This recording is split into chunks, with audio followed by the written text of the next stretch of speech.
이번 시간엔 포인터 2에 대해서 알아보겠습니다. 그럼 학습을 시작해 볼까요? 포인터와 배열의 관계에 대해서 살펴보도록 하겠습니다. 포인터와 배열의 관계는 아주 밀접한 관계고요. 왜냐하면 배열의 이름이 바로 포인터이기 때문입니다. 우리는 이제 배열을 잘 쓰면서 이게 포인터인지 아닌지 크게 그렇게 신경을 쓰고 있지 않았지만 실제로 C 언어에서는 배열 이름이 이제 포인터처럼 배열이 포인터로 이제 동작하고 있는 거고, 거기서 조금 더 확대되어서 이제 포인터 개념이 나왔다는 얘기인 거죠. 먼저 이제 포인터와 배열의 관계를 알아보기 위해서 원소가 5개짜리인 A라는 정수형 배열을 선언을 하고, 그리고 그 배열의 주소를 첫 번째 원소의 주소, 두 번째 원소의 주소, 세 번째 원소의 주소를 출력을 하고, 그리고 배열을 바로 unsigned integer로 한번 출력을 해보도록 하겠습니다. 이거는 이제 컴퓨터에 따라서 그 주소는 달라질 수 있기 때문에 이 연산 결과가 항상 여기서 하는 것과는 다를 수가 있습니다. 알아보면 0번 배열의 주소는 4323151, 그 다음에 두 번째 원소의 주소는 4323156, 4가 증가됐고요. 세 번째 배열 원소의 주소는 4323160. 그런데 A 배열의 값을 unsigned로 출력하니까 4323152. 그래서 결국 이것과 이것은 동일한 값이 되는 거죠. 이거를 다르게 말하면 배열은 포인터 형식으로 데이터를 처리한다 라고 볼 수가 있고, 결국 조금 더 확장하면 배열과 포인터는 똑같다, 그렇게 생각해 볼 수 있습니다. 그러면 배열은 원소들을 메모리에서 연속된 공간을 차지해서 저장을 하고 있기 때문에 배열 A가 이제 인테저형 배열이므로 원소들이 차지하는 메모리 공간은 4바이트씩이 될 테고, 이것은 첫 번째 원소와 두 번째 원소 주소의 차이를 관찰하면 알 수가 있는 거죠. 첫 번째 원소는 000, 그 다음에 4를 더한 1, 2, 1, 6, 그 다음에 20. 이런 식으로 해서 4바이트씩 시작하는 주소가 차이가 난다. 결국 배열 이름을 정수형식으로 출력하면 배열의 첫 번째 원소의 주소와 같다라는 것을 알 수가 있습니다. 배열의 이름이 포인터이므로 여기 이제 여러 가지 포인터 연산을 사용해서 한번 살펴보도록 하겠습니다. 동일한 A라는 배열에 A를 출력하고 A 플러스 1을 출력하고, 그 다음에 아스테리크 A를 출력하고 아스테리크 A 플러스 1을 출력해 보도록 하겠습니다. 그러면 아까와 마찬가지로 A와 A 플러스 1은 이제 주소가 출력이 될 거고요. A는 원소값, 그리고 A 플러스 1의 아스테리크는 두 번째 원소값이 되는 거죠. 첫 번째 원소값, 두 번째 원소값. 여기 아스테리크가 안 들어갔네요. 그러니까 아스테리크 A 플러스 1은 그 배열의 원소값을 지정한다 라고 생각할 수 있습니다. 이거를 정리하면 결국 배열의 이름을 포인터라고 생각을 하고, 아스테리크 A를 출력해 보면은 첫 번째 원소 A0의 값이 출력됨을 알 수가 있고요. A 플러스 1이 A에 대한 포인터이므로 I 곱하기 배열의 원소 크기 이제 4바이트죠. 4바이트 값이 더해지고, 그러면 A 플러스 1은 앰퍼센드 AI와 같고, 앰퍼센드 AI는 AI와 완전히 동일하다라는 결론을 얻을 수가 있고, 결국 배열이 포인터고 포인터가 배열이다 라고 이제 포인터라는 것을 알 수 있게 되는 거죠. 배열의 이름이 이제 결국은 포인터이기 때문에 배열의 포인터이긴 하지만 배열의 이름에다가 다른 변수의 주소를 대입할 수는 없습니다. 왜냐하면 배열의 이름은 이제 포인터 상수이기 때문에 그 상수의 값은 변경이 안 되는 거죠. 실제 컴파일러는 배열의 이름에는 공간을 할당하지 않습니다. 대신 배열의 이름이 있는 곳에는 배열의 시작 주소를 넣게 되어서 대체하게 된다라는 것을 기억해야 됩니다. 포인터를 이제 배열처럼 사용할 때 포인터도 배열의 이름처럼 관리될 수 있고 배열과 똑같이 사용할 수 있습니다. 예를 들어서 A 배열을 선언하고 이제 포인터 P를 선언하고 배열을 포인터에 대입을 한번 해보죠. 그리고 나서 A 원소 A0, A1, A2를 출력을 하고 P0, P1, P2를 출력을 합시다. 그럼 A가 P에 대입이 되었기 때문에 A와 P는 똑같은 값이 출력이 될 거고요. 여기서 P0, P1, P2 값을 이제 원소를 바꾸는 거죠. 60, 70, 80으로. 그리고 나서 A0, A1, A2, P0, P1, P2를 보면 결과를 보면 되게 재미있는 현상을 알 수가 있는데 결국 P가 이제 포인터이기 때문에 포인터 배열이기 때문에 P로 넘어가는 것은 배열의 주소가 넘어가고 그리고 P가 저장되어 있는 것은 배열의 주소고 그 주소에 있는 값들을 바꾸게 되면 A 배열과 P 배열이 이제 동일한 결과를 나타내는 것을 볼 수가 있습니다. 보면 A0, P0, A1, P1, A2, P2가 동일하고요. 그리고 이제 P에다 값을 대입했죠. 60, 70, 80. 그러면 P0, P1, P2가 같이 바뀌었습니다. 이건 무엇을 의미하냐 하면 포인터로 선언된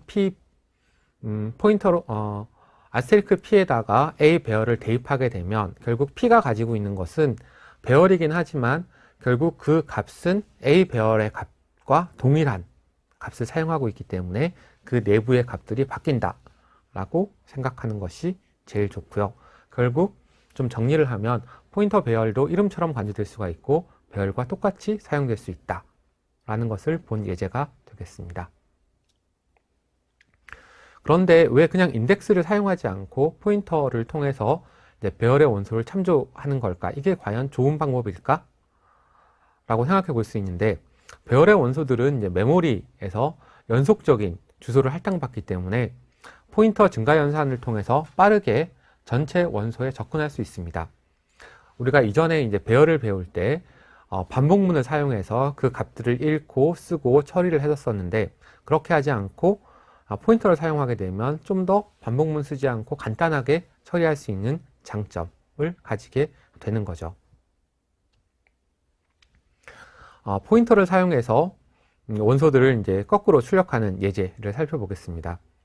이전에 배열을 배울 때 이것을 이제 반복문을 써서 했었었는데 이번에는 이제 포인터를 써서 한번 해보도록 하겠습니다. 함수의 원형이 써져 있고요. 그리고 A 배열은 10에서 50까지 5가지 원소를 가지고 있고 그리고 프린트 리버스 이제 역순으로 출력하는 함수를 호출하게 됩니다. 전달은 A 그 다음에 원소는 5개. 그래서 포인트 리버스 배열은 A 배열을 A 배열로 받고 이거를 받아서 포인터에다가 A 배열 플러스 N에 마이너스 1 그러니까 A에 4를 더한 값을 이제 포인터에 넣고 그리고 화일문을 돌리게 되죠. P가 A보다 큰 조건에서 계속 실행하라. 그럼 여기서 4가 더 증가됐기 때문에 포인터 배열 요 값이 하나씩 줄어들면서 D를 출력하라. 그러면 제일 큰 값에서부터 이렇게 쭉 줄이게 출력되기 때문에 역순으로 출력이 될 것입니다.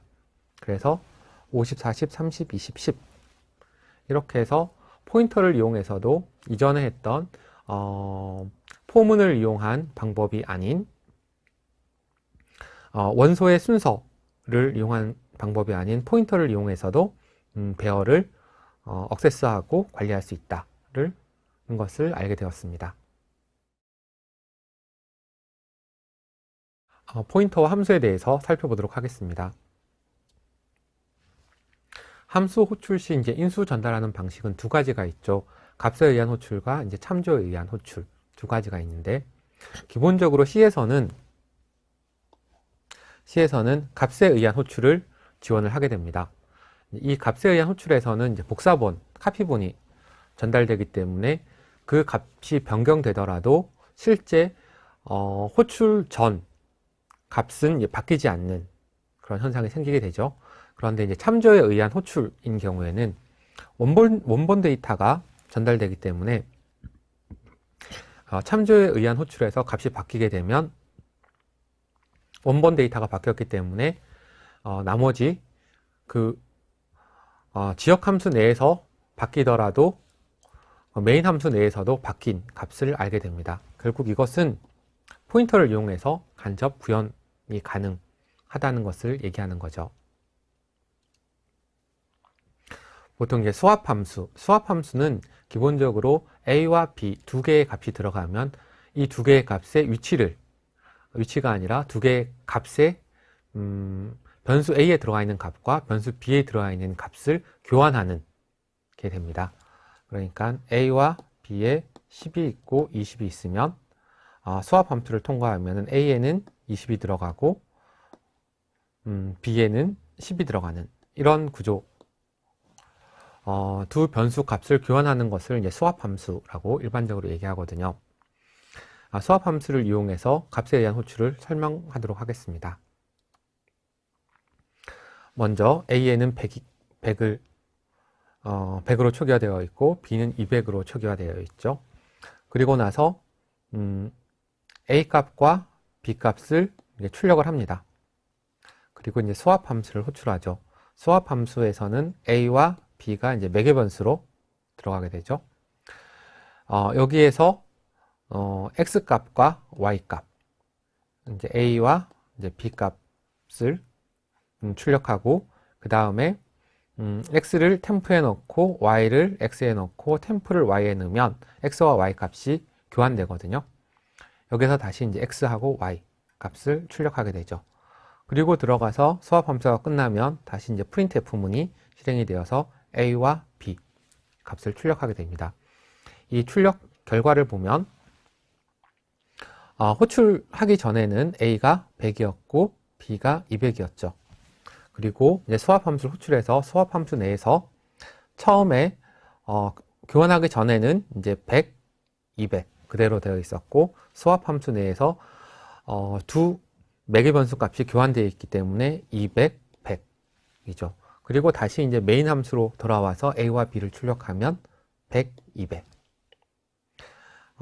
그러니까 이것을 이제 어떻게 보느냐에 따른 문제가 있긴 하지만, 메인 함수 내에서의 값은 바뀌지 않았다라는 거죠. 수합 함수에서 두 매개 변수의 값은 바뀌었지만 메인 함수 내에서는 값이 바뀌지 않았다라는 것을 확인할 수가 있고요.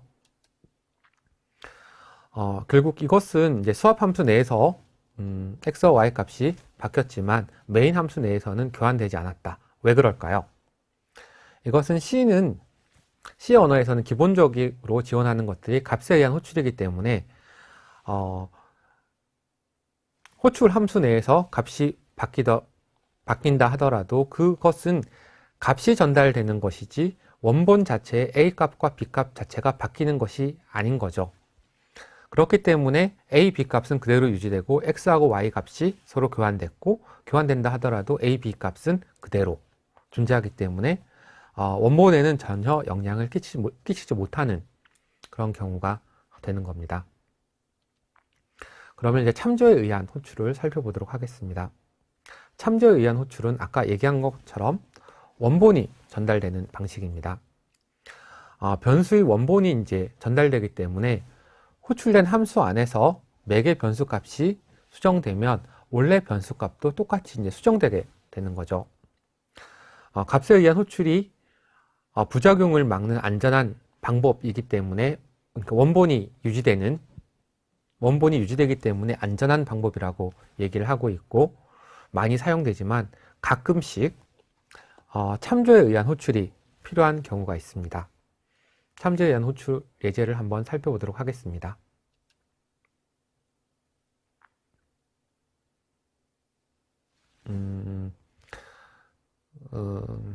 그래서 참조에 의한 호출은 포인터를 이용해서 원본 변수값을 수정하는 그런 방법이고요. 목적지에 주소를 복사해서 다른 사람에게 주더라도 그 복사된 주소를 가면 그 원 주소에 갈 수 있는 그런 방법인 것이 이제 참조에 의한 호출입니다. 그래서 마찬가지로 수압 함수를 이제 포인터로 정수형 포인터로 선언을 했고요. A는 100, B는 200. 그리고 printf AB 값을 바꿨습니다. 그리고 수압 함수를 호출하는데 이제 앰퍼센드를 붙여서 A가 저장되어 있는 주소를 넘겨줬고 B가 저장되어 있는 주소를 넘겨줬습니다. 그래서 이것을 이제 아스테리크 px, 아스테리크 py로 받아서 이것은 이제 아스테리크 px하고 아스테리크 py는 100하고 200이 되겠죠. 그래서 100을 템프에다 넘기고 그리고 y를 x에다 넣고 템프를 y에다 넣으면 결국 x를 y에다 y를 x에다 넣게 되죠. 그래서 이것을 출력해 보면 a 값이 이제 100에서 200이었다가 수압 함수가 끝나고 나서 200에서 100, 그 원본 자체가 바뀐 게 되는 거죠. 이거는 주소를 넘겨주고 그 주소에 있는 값을 바꿨기 때문에 원본 자체의 값이 바뀌었다라는 것이고 참조에 의한 호출은 원본이 전달된다 는 것을 꼭 기억해야 됩니다. 물론 참조에 의한 호출이 예기치 않은 실수에 의해서 굉장히 안 좋은 영향을 줄 수는 있지만 어쨌든 필요한 경우에 이렇게 수압 함수에서 원본을 건드릴 수 있다라는 것을 기억하도록 합시다. scanf _s 함수는 참조에 의한 호출을 사용하는 전형적인 예가 됩니다. 항상 변수들의 scanf _s는 항상 주소를 얘기했었고 앰퍼센드_s로 기본적으로 이제 데이터를 넘겼었죠. 그래서 인수 전달 방식이 이제 C에서는 값에 의한 호출이기 때문에 변수의 이름만 전달하게 되면 scanf _s 함수의 변수 값을 저장할 수 없습니다. 그래서 변수를 선언하고 그리고 그 변수의 주소를 받아서 입력받은 값을 그 주소에 저장하는 그런 형태로 되어 있는 거죠.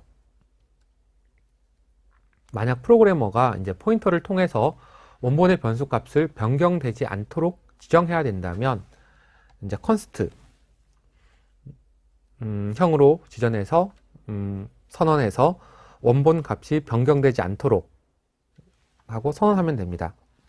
이렇게 선언해서 이제 프로그램을 실행하게 되면 이제 컴파일 오류가 이제 발생하게 되고 컴파일 오류가 발생하게 되면 사람들은 그 프로그래머는 이게 안 바뀌어야 되는데 바꾸려고 하는구나 해서 다른 방법을 찾아볼 수 있겠죠.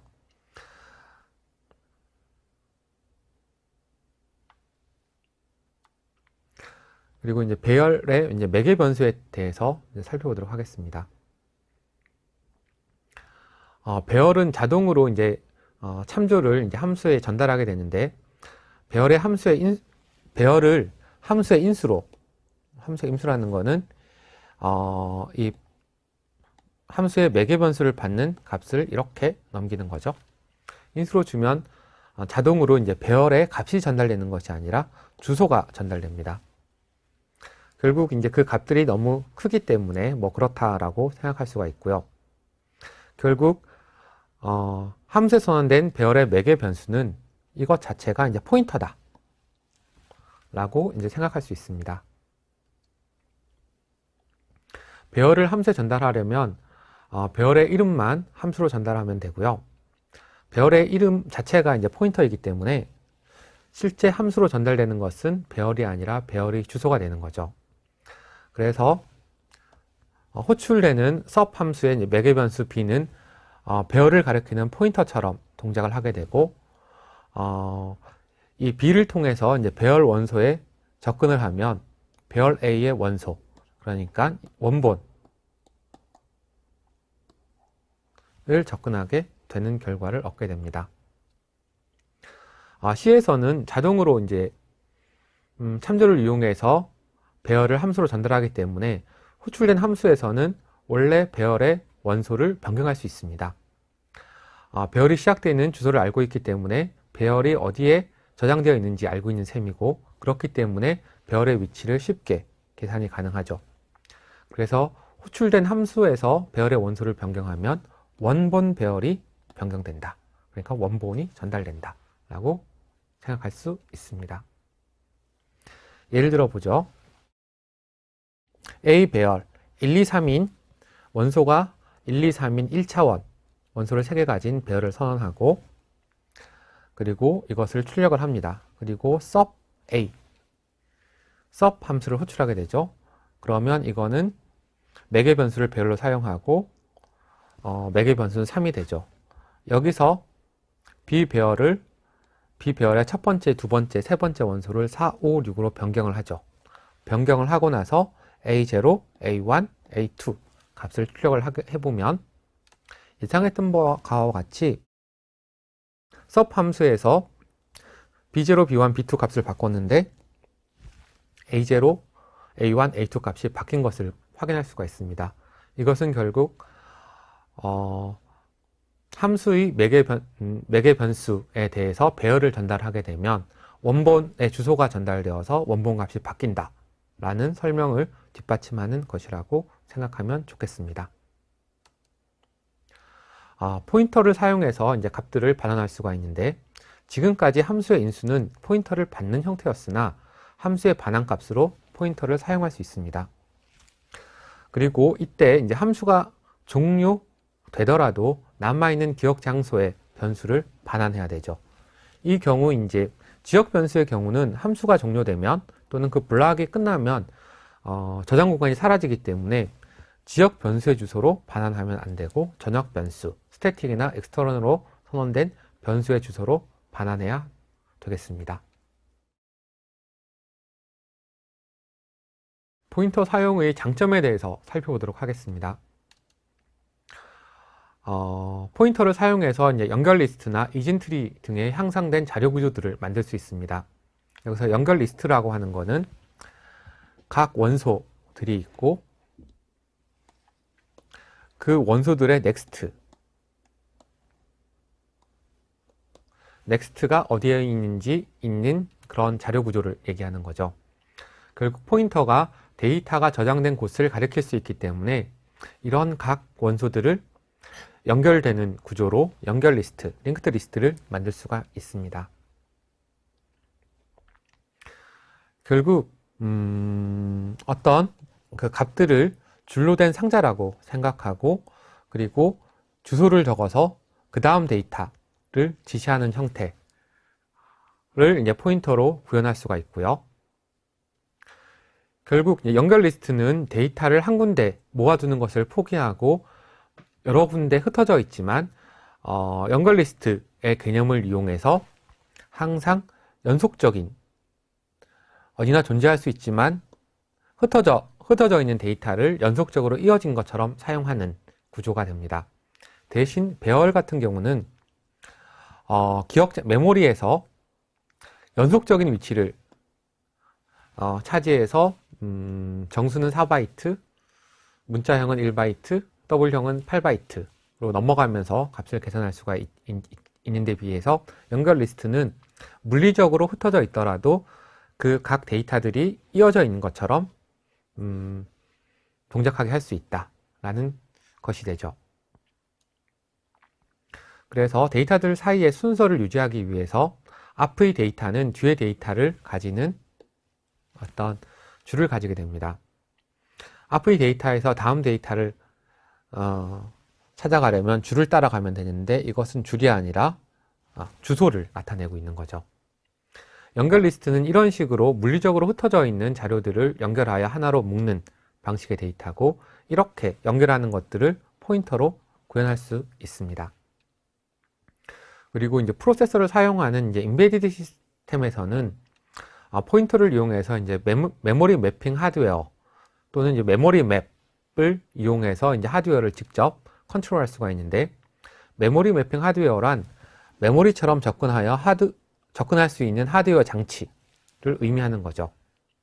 예를 들어서 이제 스마트폰에서 GPS 장치, GPS 부품에 메모리 주소를 주고, 그리고 그 주소를 액세스해서 GPS의 데이터들을 받아오거나 받아오는 것을 예를 들 수 있습니다. 결국 하드웨어 주소, GPS, 그러니까 휴대폰이 있고, 핸드폰이 있죠. 핸드폰이 있고, 여기 이제 GPS에 이제 출력이 있죠. 이 출력은 어떤 메모리 공간을 차지해서 이 출력을 메모리에 저장하게 되는데, 만약 이 공간이 7FFF라고 하면, 휴대폰을 컨트롤하는 프로세서가 이 메모리에 접근해서 데이터를 읽어와서 GPS가 어떤 결과를 내는지, 어떤 출력을 내는지를 확인할 수가 있죠. 이때 사용하는 방법도 포인터인 것이죠. 결국 이제 참조에 의한 호출은 C 언어에서는 기본적으로 값에 의한 호출을 지원하지만, 포인터를 사용해서 이제 참조에 의한 호출을 구현할 수가 있다. 그리고 함수가 하나 이상의 값을 반환할 때도 함수의 리턴 값은 한 개밖에 없지만, 포인터를 사용하게 되면 굉장히 많은 리턴 값을 주는 것처럼 보이게 동작할 수 있다는 장점을 가지고 있습니다. 그리고 동적 메모리 할당, 이거는 이제 이 뒷부분에 배울 내용인데, 동적 메모리 할당이란 프로그램 실행 도중에 운영 체제로부터 메모리를 실시간으로 할당받는 방법인데, 이것도 마찬가지로 포인터를 사용하고 있기 때문에 이거를 이제 DMA라고 하죠. 다이나믹 메모리 액세스. 그래서 포인터가 없다면 동적 메모리를 사용하기가 어려워지게 됩니다. 지금까지 학습한 내용을 퀴즈를 통해 확인해 보도록 하겠습니다. 스타트 버튼을 눌러 퀴즈를 풀어보세요.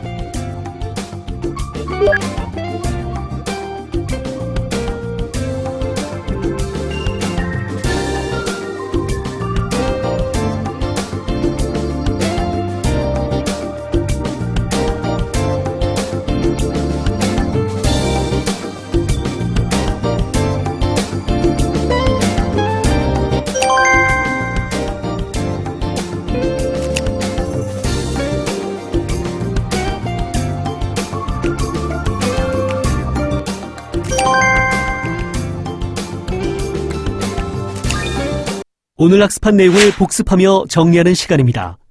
자세한 내용은 확인해 보세요.